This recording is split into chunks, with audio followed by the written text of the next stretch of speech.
just yet. Is he smart enough to hold anything? Well, there's that too. There is that. He's not demonstrated to me at all that he could have a subversive plan of, oh shit, these are apes. Oh shit, they speak English. Oh shit, they're doing brain surgery and transfusions. I'm going to be careful. I mean, the only thing that he expresses at this point is modesty. I need a blanket for my clothes. Hey, look, he made blanket undies. Yeah, exactly. He made his own, what are those called? Poncho? No, Toga? The drape-on blanket things. What are those called? Oh, Snuggies? Snuggies. He made his own Snuggie. They had Snuggies in the 60s. It's space Snuggies. Yeah. Or slankets or whatever they're called. So I mentioned at the very first of it, that side door that Dr. Zaius goes through. When he comes, going back a few minutes, when he comes through those crude gates, and the Flintstone gates. And, it's a great bit of art direction because really to make things form, when we see bars, we expect straight iron bars that are cast. These are warped. Curvy. Yeah, it's very crude. They go through this whole thing of unlocking it. Oh, Dr. Zaius. So opens it and he waddles through, only to go through a side door. It's completely unlocked. It's like, see ya, right out here. He came in through the secure entrance. We're going out through the back. Exit stage left. It was just one of those, I looked at that and I thought, wait, he has his own private door. Does he just like to walk around? Is he doing a daily check to look for that Make one sure human? Security is good. Or is he looking for that one human who's going to ruin everything, i.e. Taylor? I don't know. But, a sign of the times, the way that was shot.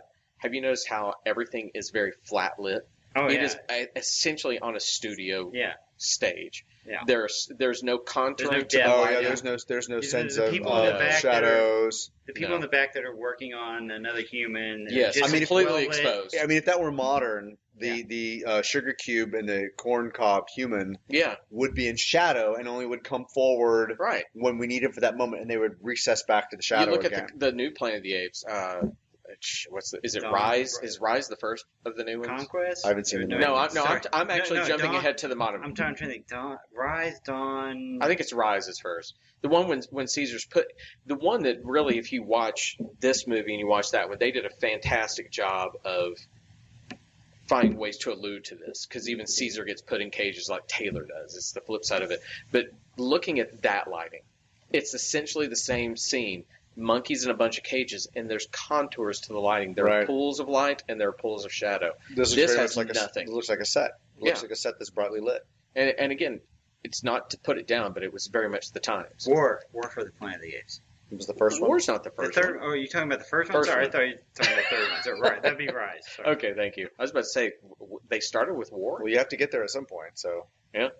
But our DP, Leon Shamroy, he does a great job, but I had to say that you look at it, and that's another way that they go along with saving money. It's flatly lit, so you turn on the camera, you expose, you're gone. Fascinating. I swear at the very end of this minute, though, they could have. You remember the great Arrested Development episode where they kept doing the Charlie Brown theme and everybody everybody's sad. Taylor's very last look. If you wanted to put the bum bum, he just sort of looks down and walks to the back. They mentioned this here. He actually in this, because I printed out the script, I'm going to be prepared. Great. Hey, you know what, teacher? I mean, you don't have to keep sucking up to the teacher, all right? You did your homework. I didn't want to come in and sound like what is it, a dirty stinking ape? What's the damn dirty ape? Stinking ape? Yeah, exactly. Damn dirty apes. Actually, they have direction for Taylor. Okay. It says, Dr. Zaius has a speech. Experimental brain surgery on this creature is fine. I'm all for it. Closer on Taylor. Fear clouds his eyes. Abruptly, he stops moving his lips. So the threat of surgery apparently scares him a little bit, brings him kind of back in. And that's about all we get. All right, I think so. Taylor was given some direction there to look afraid of this experimental surgery. I'm glad to know that Heston can actually read a script and do what the script says, and it's not just always chewing. You know, he had a moment. It was quiet. He's the star of the film. I mean, but for this, but this era standards, he's the headliner, right? He 100%. This movie doesn't get made without him. Right, exactly. Everybody else is in a monkey suit, and there's only one introducing, and we haven't gotten her name yet. No.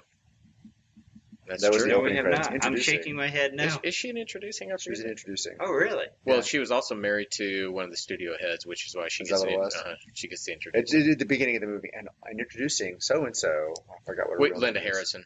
Yeah, introducing Linda Harrison, and then of course she's just. Okay, but okay. To be fair, then we know her name because doesn't it say Linda Harrison as? I I don't know. don't remember if that said that. I do know that she was the introducing because Okay. I'm trying to pay attention to the cast because I didn't know exactly who was in a suit and who wasn't in a suit. Right. So I was paying attention to those things. So Okay. any they did say introducing as this I don't recall. unnamed person. This is the first time you've not had the movie The in front of DVD you to in go front back of and us, check yeah. our.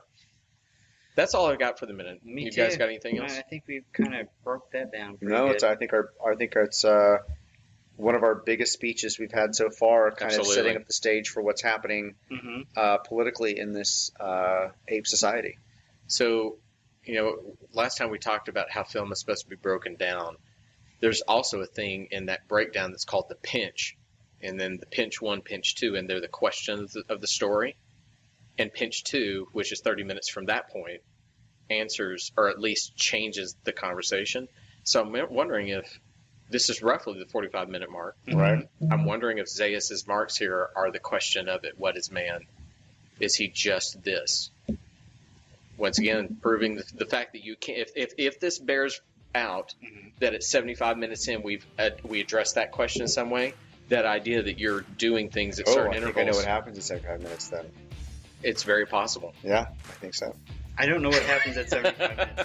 That's okay, Sean. Drink your beer. You'll be okay. Mm, You guys got anything else? No, I think we're no, good. that covers it for me. All right, so we'll call this one quits. Go check out minuteoftheapes.com. You can find all of our social media links. You can find our email address.